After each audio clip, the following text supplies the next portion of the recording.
नहमदुहु व नसल्ली अला रसूलिहिल करीम अम्मा बाद अऊज़ु बिल्लाहि मिनश शैतानिर रजीम बिस्मिल्लाहिर रहमानिर रहीम वज़किर फ़इन्ना ज़िक्रा तनफ़उल मुमिनीन सल्लल्लाहु अलैहि व सल्लम रसूलुल नबीयुल करीम। दो के बाद अल्लाह प्यारे नबी की बात में पेश करें बड़ी अल्लाह सल्लल्लाहु अलैहि वसल्लम। देखिए, खुशी का इजहार इसलिए कर रहा हूँ कि खुशी के मौके पर ही मैं तेरे अल्लाह रब्बुल आलमीन इम्तियाज भाई की उम्र में बरकत अता फरमाए। इनके भाई लोग जो हैं मुमताज भाई, सरफराज भाई, डॉक्टर नसार साहब, यार भाई, उनकी औलाद में बहनें अहमदा सवाल शिदा अल्लाह सबको बरकत रहमत बेशक बेशक। ये महफिल पाक वो महफिल पाक बोला आगे क्या हम क्यों ना किसी शायर ने कहा था, जिक्र नबी से रूह को गरमाना चाहिए, जिक्र नबी से रूह को गरमाना चाहिए, जब उनका नाम आए तब जाना चाहिए, जब नबी का नाम आए तो तब जाना चाहिए। इसलिए कि ये महफिल वो महफिल पाक है कि जो उनकी याद में आंसू बहाने वाले हैं उन्हें हुजूर मदीना बुलाने वाले हैं, उन्हें हुजूर मदीना बुलाने वाले हैं। ऐ आशिकान मोहम्मद अदब से बैठो यहाँ सल्लल्लाहु अलैहि वसल्लम, ऐ आशिकान मोहम्मद अदब से बैठो यहाँ, वो कुछ ही देर में तशरीफ बुलाने वाले हैं, वो कुछ ही देर में तशरीफ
तो 20 लाख के आसपास अल्हम्दुलिल्लाह आप देखेंगे 2-4 दिन में मिलियंस में वो टीम पहुंच जाएगी।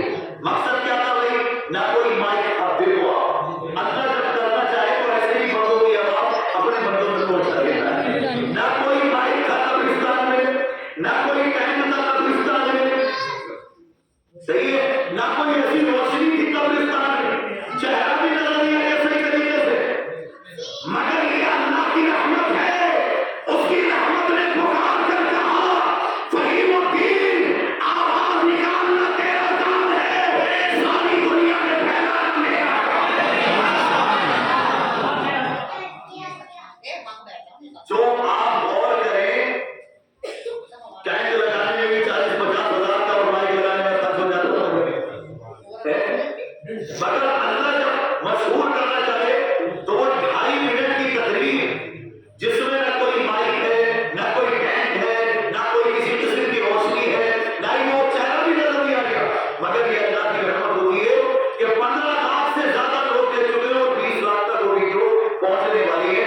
यहाँ तक के कर्नाटक से, बैंगलोर से, मैसूर से, जगह जगह से माशाल्लाह वहां से कॉल्स वगैरह आ रही है और कॉल्स के जरिए जो मुझे बताया जा रहा है कि आपकी वीडियोस को हम लोग देख रहे हैं और कई जगह से लोग माशाल्लाह जो है नंबर्स भी मार रहे हैं और खुशी का इजहार कर रहे हैं कि आपने ये जो पैगाम दिया है। बल्कि आप हैरान होंगे, वो पैगाम ऐसा है कि सुन्नी तो तारीफ कर ही रहे हैं, देवबंदी और वहाबी भी तारीफ कर रहे हैं।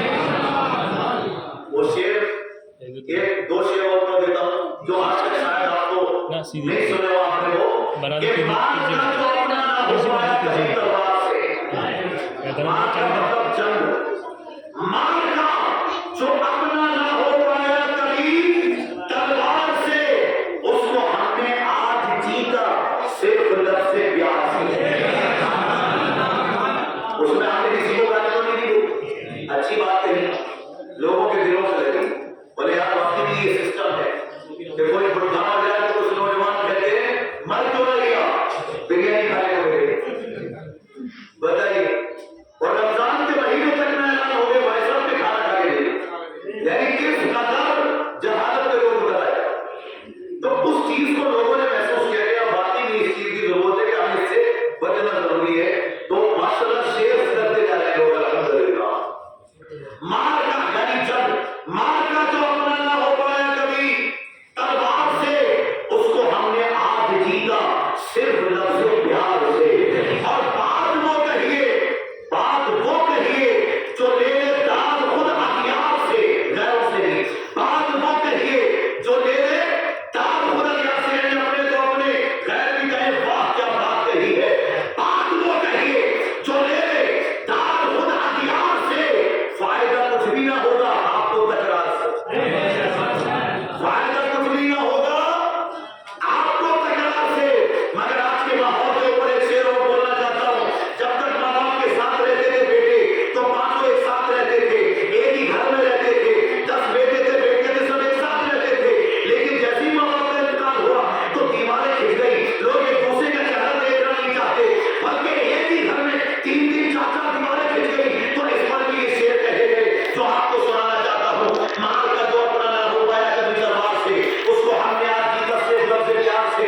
बात वो कहिए जो ले ले दाद खुद अखियार से, फायदा कुछ भी ना होगा आपको तकरार से। और भाई की सूरत से नफरत हो गई है भाई को, भाई की सूरत से नफरत हो गई है भाई को, ये पता चलता है आंगन में खड़ी की बात, ये पता चलता है आंगन में खड़ी बड़े आ रही भाई का चेहरा भाई देख रहे। लेकिन चलो चूंकि ये खुशी की महफिल काफी में इम्तियाज भाई बैठ जा स्टोरी वीडियो डालूंगा इधर इधर यार इधर 2000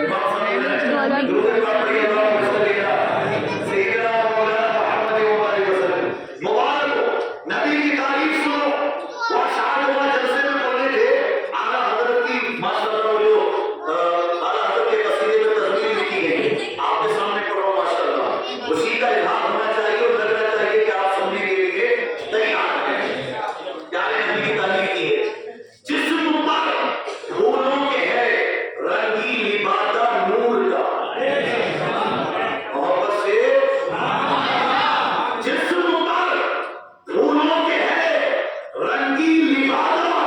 नूर का खुशबू ताहिर के लब पर है तराना नूर का। अरे मुस्तफा का शहर है या कोई धोखा नूर का। सुबह तैबा में हुई बनता है वहाँ नूर का। सदका लेने नूर का आया है तारा नूर का।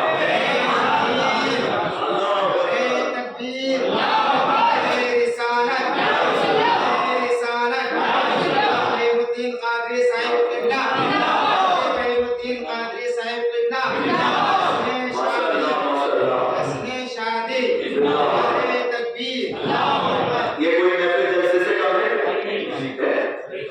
जिस्म पर फूलों के है रंगीन बादल नूर का। खुशबू ताहिर के लब पर है तराना नूर का। मुस्तफा का शहर है या कोई धोखा नूर का। सुबह तैबा में हुई पत्ता है बड़ा नूर का। सदका लेने नूर का आया है तारा नूर का। और कहा डाली डाली नूर की है बल्कि जर्रा जर्रा नूर का है। कतरा कतरा नूर का। जर्रा जर्रा नूर का है। कतरा कतरा नूर का। उनके जज्बों ने किया तकसीम सदका। उनके जज्बों ने किया तकसीम सदका नूर का। डाली डाली नूर की है गुंजा गुंजा नूर का। बागे तैबा में सुहाना फूल फूला नूर का। मस्त बूढ़े बुलबुले पढ़ती है कलमा नूर का। मस्त बूढ़े बुलबुले पढ़ती है कलमा नूर का। पढ़ती है कलमा अभी कहते हैं ना मौला दिल का संग छोड़ा कल्बे नूरी पाए खिला। दिल को कर दे आईना जिसमें चमके ये कलमा ला इलाहा इल्लल्लाह मुहम्मदुर रसूलुल्लाह सल्लल्लाहु अलैहि वसल्लम। तो यहाँ पे आला हज़रत क्या कहते हैं बागे तैबा में सुहाना फूल फूला नूर का। मस्त बोहे बुलबुले पढ़ती है कलमा नूर का। और ये शेर जो पूरी जान से बोलना चाहता था मैं उस महीने में क्योंकि वहां पर कई सैयद अफराद भी मौजूद थे उनके लिए खास था। आज आपके सामने पढ़ रहा हूं। सुनो हजरत शब्बीर और शब्बर है असासा नूर का। इमाम हसन और इमाम हुसैन शब्बीर और शब्बर। हजरत शब्बीर और शब्बर सबकी तवज्जो है। ठीक है खड़े होकर सुभान अल्लाह बोलना। सबको बहुत देर से बैठे हो मैं भी खड़ा हो जाऊंगा। ठीक है बाद में पहले शेर शुरू होने दो और मुकम्मल होने दो। हजरत शब्बीर और शब्बर है असासा नूर का। असगरो अकबर के सर पर है इमामा नूर का। अभी जब मैं इशारा करूंगा बात करता हूं। हजरत शब्बीर और शब्बर है असासा नूर का। असगरो अकबर के सर पर है इमामा नूर का। असगरो अकबर के सर पर है इमामा नूर का। खान बाजा नूर का। कुंभा कबीला नूर का। तेरी नस्ल पाक में है बच्चा बच्चा नूर का। तू है मैंने नूर तेरा सब खाना नूर का। ये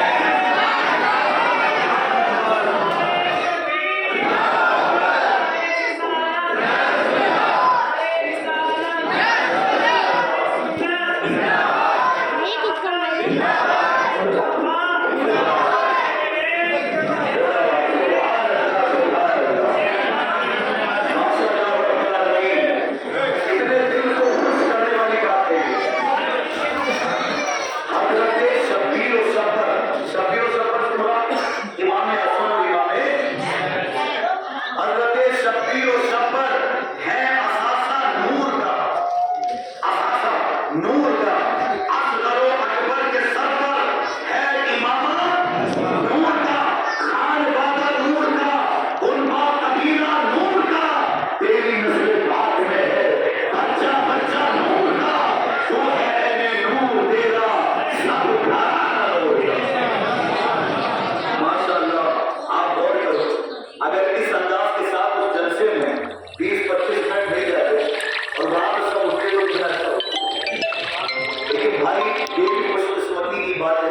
कि वो अशार यहाँ नसीब में रखे हो। देखिए पढ़ते रहो माशाअल्लाह, सही बात है। और ये वो अशार है माशाअल्लाह जिनको मैंने दिल में मेरे एक जज्बा था उस बयान किया था, लेकिन ये जो आप लोगों ने सुना है, ये नौजवान माशाअल्लाह के गीत बना रहे, ये भी व्हाट्सएप के जरिए, फेसबुक के जरिए, यूट्यूब के जरिए खुली इजाजत है, खूब डालिए, अच्छी बातों को शेयर कीजिए, क्योंकि कुरान में अल्लाह फरमाता है वज़क्किर फ़इन्न ज़िक्रा तनफ़उल मुमिनीन, कि और अल्लाह को याद करो, उसका जिक्र करो और लोगों को समझाओ, दीन की बात बताओ, क्योंकि लोगों को दीन की बात बताना ईमान वालों को फायदा है। माशाअल्लाह टाइम जो कि कम है, लेकिन एक रिवायत पेश करके बात को खत्म कर दूं। अपने वक्त के बादशाह हज़रत शेख किरमानी, बेटी जवान हो गई, बड़े बड़े बादशाह ने पैगाम भेजा हमारे साथ शादी करने के लिए, फरमाया नहीं, बादशाह कह रहे हैं पूरे मुल्कों के हमारे साथ शादी करो। शेख किरमानी खुद भी बादशाह थे मगर अल्लाह वाले भी थे। कहा मुझे तख्त पर बैठे बादशाह की जरूरत नहीं, अल्लाह की बारगाह में जाकर सजदा करने वाले नौजवान की जरूरत है। सुनिए, बादशाहों का नाम धोखा दिया और मस्जिदों का चक्कर लगाना शुरू किया। ढूंढते ढूंढते ऐसी मस्जिद में पहुंचे जहां पे एक नौजवान अल्लाह की बारगाह में सजदे कर रहा था और उसने कोई नमाज अदा न की, अल्लाह के जिक्र में मशगूल था। तो ये हज़रत शेख किरमानी उसके पास बैठे और कहने लगे कि भाई मैंने तुझे देखा बेटे कि तू नौजवानी की हालत में अल्लाह की ऐसी इबादत कर रहा है, मैं चाहता हूं कि अपनी बेटी की शादी मेरे साथ करो। वो नौजवान कहने लगा आप कौन हैं? शेख किरमानी कहते हैं मैं अपने वक्त का बादशाह हूँ। तो कहने लगा आप अपने वक्त के बादशाह हैं और मेरा तो ये हाल है कि मैं एक वक्त का खा लेता हूँ, दूसरे वक्त के लिए बचा कर देता हूँ बस, और मेरे पास कुछ है नहीं, घर में कोई बर्तन नहीं है, अभी भी इफ्तारी के लिए रोटी रखी हुई और सहरी के लिए रखी हुई है, कुछ तो है नहीं मेरे पास, बस इबादत करता हूँ, दिन में रोजा रखता हूँ, रात को इबादत कर लेता हूँ। फरमाया हज़रत शेख किरमानी ने मुझे दुनियादार की जरूरत नहीं थी, मदीने के ताजदार के गुलाम की जरूरत है। मेरे दिल को तू पसंद आ गया है, मैं हूँ अपने वक्त का बादशाह और मैंने अपनी बेटी की तरबियत को परवरिश जैसे दी है, तेरे साथ अपनी बेटी का निकाह करूंगा। लोगों को जमा किया और एक बादशाह ने अपनी बेटी का निकाह उसके साथ कर दिया और गौर करें बेटी घर में आई, देखा कोई सामान नहीं, अरे महलों में रहने वाली थी मगर इबादत गुजार थी, परहेजगार थी, देखा घर में कुछ नहीं, खाने पीने का बर्तन नहीं, थोड़ा बहुत सामान मौजूद है, बिस्तर भी टूटा फूटा जो है, कपड़े की होगी पैर लगे हुए हैं, लेकिन उस लड़की ने देखा कि घर में सिर्फ एक सूखी रोटी का टुकड़ा रखा हुआ, सूखी रोटी का टुकड़ा। तो बेटी कहने लगी, मुझे इस शख्स की बीवी कहने लगी, शेख किरमानी की बेटी अपने स्वार से बोली कि आपने ये जो टुकड़ा रखा है किस लिए रखा? तो ये नौजवान कहने लगा कि कल जो मुझे सहरी करनी है, ठीक है, तो ये मैंने सहरी के लिए और थोड़ा सा टुकड़ा इफ्तार के लिए बचा के रख दिया। तो बेटी कहने लगी मैं इस घर में नहीं रह सकती।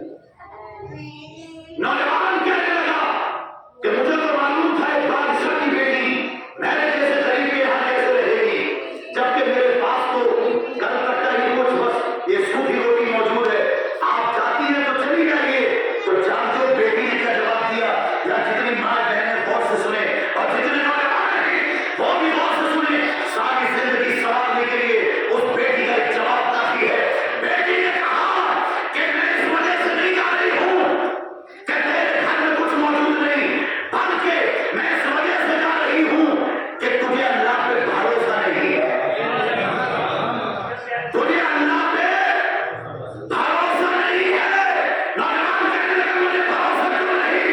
कहा इसलिए कि तुझे अल्लाह पे भरोसा होता तो कल के लिए रोटी बचा के ना रखता, बल्कि यकीन रखता जिस अल्लाह ने आज खाने को दिया है वो कल भी खाने को अता फरमाएगा। देख रहे हो ये जो सूखी रोटी है ना, ये भी तो बचा के रखी तुमने, तुम्हें अल्लाह पे भरोसा होना चाहिए कि जो आज खाने को दे रहा है कल भी खाने को देगा। और बनाते या तो घर में मैं रहूंगी या ये सूखी रोटी सात